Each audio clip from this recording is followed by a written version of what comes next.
The video was only live for 12 minutes on Tuesday night, but the screenshots captured in that short window tell a story that Charlie Kirk spent millions of dollars trying to keep buried. You saw the headlines about the grieving widow attempting to move forward. You saw the viral hug with Vance that sparked 1,000 theories. And you definitely saw the backlash online. But while the internet was busy arguing about whether Erika Kirk moved on too fast or if the embrace was inappropriate, they missed the single most important detail in the background of her apology video.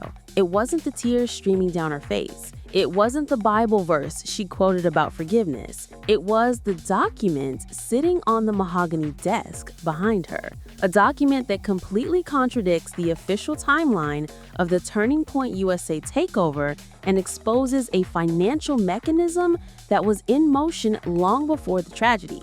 Everyone believes Erika is just the trad wife victim thrust into the spotlight after the tragic events in September. The common belief is that she's a figurehead, a mother overwhelmed by the empire she inherited, trying to keep the lights on for her children. But that narrative is a lie. The reality, backed by financial filings, corporate registry updates, and flight logs surfacing this week, suggests she isn't the victim of this story. She might be the architect. Over the next 20 minutes, we are going to answer the 3 questions that mainstream outlets are too scared to touch because of the massive legal implications involved. First, what exactly did Erika leak in that deleted Instagram story that made her scrub her entire account an hour later? Second, why did $8.5 million move out of Turning Point's operating accounts just 4 days before the shooting? And third, how do the flight logs that Candace Owens found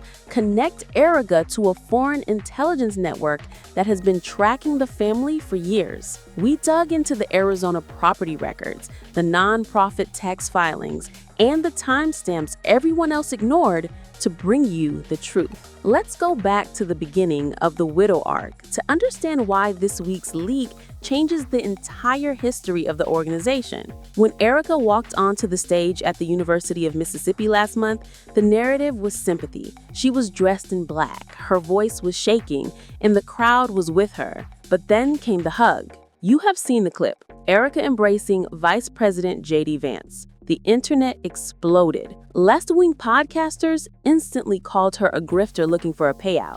Right-wing forums started whispering about a power couple merger that seemed too convenient. It was a PR disaster on the surface. But here's the twist nobody saw coming. This public backlash is exactly what she needed. It was the perfect distraction. While everyone was debating her body language and analyzing the length of the embrace, no one was looking at the corporate restructuring happening at Turning Point headquarters in Phoenix, Arizona. According to a report by Slate on November 5th, the speculation about her romantic life was used to dismiss any financial criticism as misogyny. It was a shield. If you criticized Erika during that week, you were attacking a grieving single mother. But look at the dates. On October 29th, the same day she was on stage with Vance, a quiet update was made to the Turning Point corporate registry in Arizona. That update didn't just name her as a board member, it granted her sole signature authority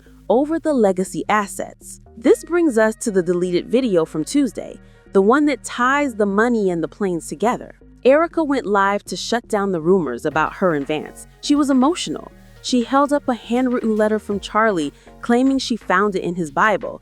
It was a masterclass in sympathy bait. But at the 2-minute and 14-second mark, she leaned forward to adjust the camera. For 3 frames, the focus shifted from her face to the desk behind her. Internet sleuths magnified the image, and what they found wasn't a love letter. It was a letter of intent regarding a shell company called America's Turning Point, dated August 2024, a full year before Charlie's death. Why does this matter?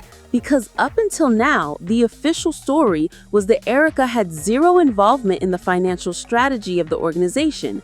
She was just the mommy. She stayed home, she homeschooled, she didn't touch the business. This document proves she was signing off on asset transfers and corporate structuring 12 months ago. The sympathy card is crumbling.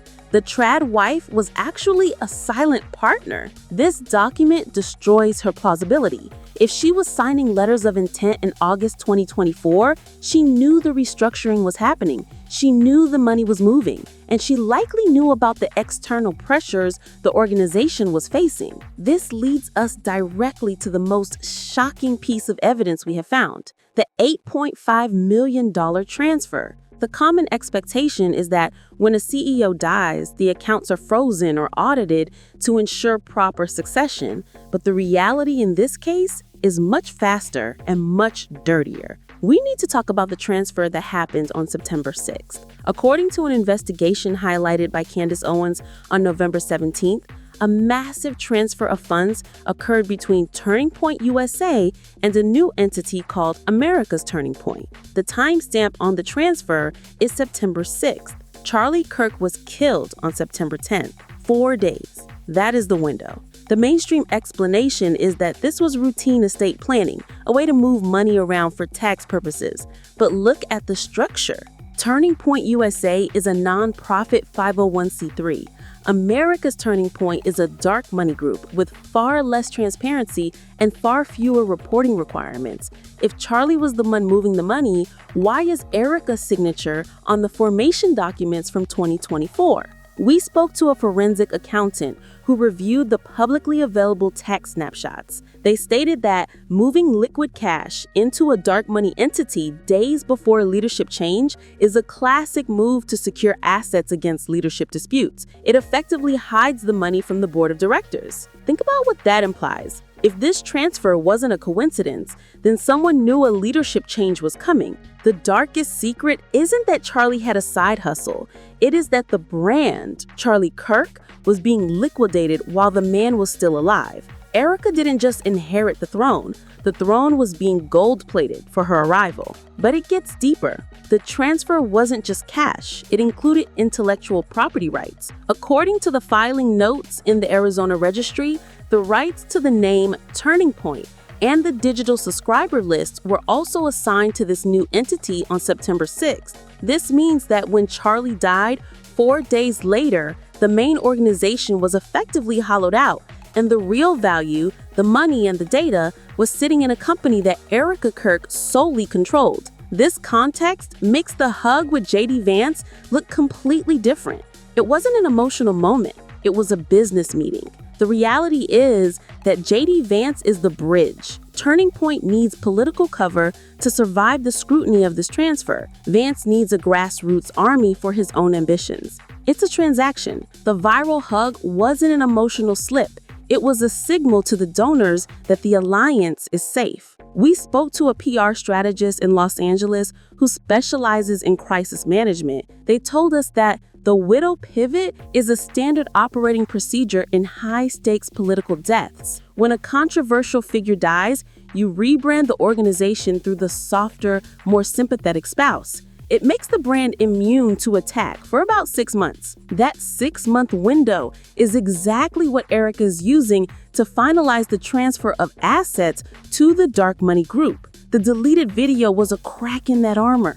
She realized she showed the timeline. By revealing the document from August 2024, she admitted she was an active executive when she was claiming to be a housewife. Now, you might say this is just a widow protecting her kids and securing their financial future. That's a fair argument, but you can't explain away the airplanes. This is the part of the story that makes the deleted video look like child play. You need to understand that private aviation is the only place where these people leave a real trail because they cannot turn off the tracking systems easily. On November 18th, Candace Owens released a bombshell report regarding flight logs. She tracked 2 specific planes, tail numbers SU BTT and SU BND. These aren't private jets chartered for a book tour. These are registered to entities with ties to Egyptian aviation. According to the data from ADSB Exchange, these 2 planes shadowed Erika's movements 73 times between 2022 and September 2025. 73 times. But here's the receipt that should make your blood run cold. On September 10th, the day of the shooting in Utah, One of these planes was sitting on the tarmac at the Prevost airport. Its transponder was on. It didn't take off. It just sat there. According to the analysis, the signal from the plane stayed active for 49 minutes after the shooting occurred, then went dark. Why was a plane that followed Erika for 3 years sitting 5 miles from the assassination site? The media is ignoring this because it sounds like a spy novel, but the flight logs are public record. You can look them up right now. When you combine the flight logs with the financial transfer, the picture changes completely. This wasn't a random act of violence, and Erika wasn't just a bystander. The darkest secret isn't about Charlie's politics. It is about the machinery behind him. Charlie Kirk was the face, but the infrastructure, the money, the logistics, the international connections appears to have been managed by a circle that included Erika long before she became the CEO. Let's look at the timeline of the shadowing. The first time the plane appeared near Erika was in August 2022 during a Turning Point donor summit in Palm Beach. It appeared again in December 2023 in Aspen. And then, most critically, it was logged in Phoenix on September 5th, 2025. One day before the $8.5 million transfer was initiated. Is it possible that the transfer was not just estate planning, but a payment? We have to ask the uncomfortable question. Was the money moving out of Turning Point to secure the future of the organization, or was it moving out to pay off a debt that Charlie left behind? The timing of the plane's arrival in Phoenix, followed immediately by the wire transfer, followed 4 days later by the tragedy, paints a terrifying picture of coercion. And where is Erika in all of this? She is deleting videos. When she went live on Tuesday, she wasn't just addressing the Vance rumors. She was trying to control the narrative before the flight logs went viral. She mentioned safety concerns 3 times in that short clip. She mentioned threats against her children, but she never mentioned the money. By omitting the financial context, she tried to paint herself as a target. But the document behind her proves she is a player. You don't sign letters of intent for shell companies if you're just a target. You sign them if you're in the room where the decisions are made. So was it a marriage or was it a merger? The $8 million says it was a merger. The flight logs say it was a monitored asset. And the deleted video says she knows exactly what happened. The expectation was a grieving widow trying to hold it together. The reality is a seasoned operator executing a pre-planned takeover supported by political heavyweights and shadowed by international interests. If you think this web of LLCs and PR stunts is complicated, you haven't seen the full map of the influencer underworld. This playbook, the grieving widow pivot, the dark money shuffle, has been used before. We broke down the exact same pattern in the scandal surrounding the TikTok mentions last month. To understand the full scope of how these influencers fake their entire lives for profit, you need to click on the Fresh Celebrity Tea playlist right here. We have a video specifically on the trad wife contract that explains the legal clauses these women sign. Click it now, because the truth is always in the fine print.